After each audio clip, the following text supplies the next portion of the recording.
ଚାଲନ୍ତୁ ସାଙ୍ଗମାନେ ଆଜି ଆମେ ପ୍ରସ୍ତୁତି କରିବା ଛେନାପୋଡ଼କୁ ଟକ୍କର ଦେଲା ଭଳିଆ ପଞ୍ଚାମୃତ କେକ୍।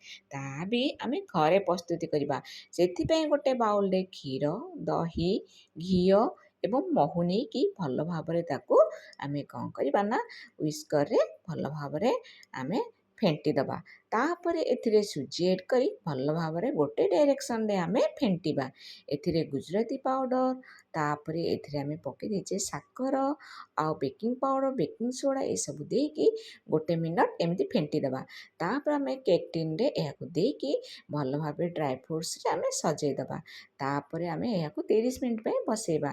ତାପରେ ଆମର ପ୍ରସ୍ତୁତ ହେବ ପଞ୍ଚାମୃତ କେକ୍। ଯଦି ଆପଣମାନଙ୍କୁ ଭିଡ଼ିଓଟି ମୋର ଭଲ ଲାଗୁଛି ନିଶ୍ଚିତ ରୂପେ ସାଙ୍ଗମାନେ ଲାଇକ୍, ସେୟାର, ସବସ୍କ୍ରାଇବ୍ କରିଦେବେ। ଇନଷ୍ଟାଗ୍ରାମ୍, ଫେସବୁକ୍ରେ ଯଦି ଦେଖୁଛନ୍ତି ସୁମିତ୍ରା ମିଶ୍ର ମୋର ଆଇଡ଼ି, ଲାଇକ୍, ସେୟାର, ଫଲୋ କରିବେ। ଜୟ ଜଗନ୍ନାଥ, ଧନ୍ୟବାଦ।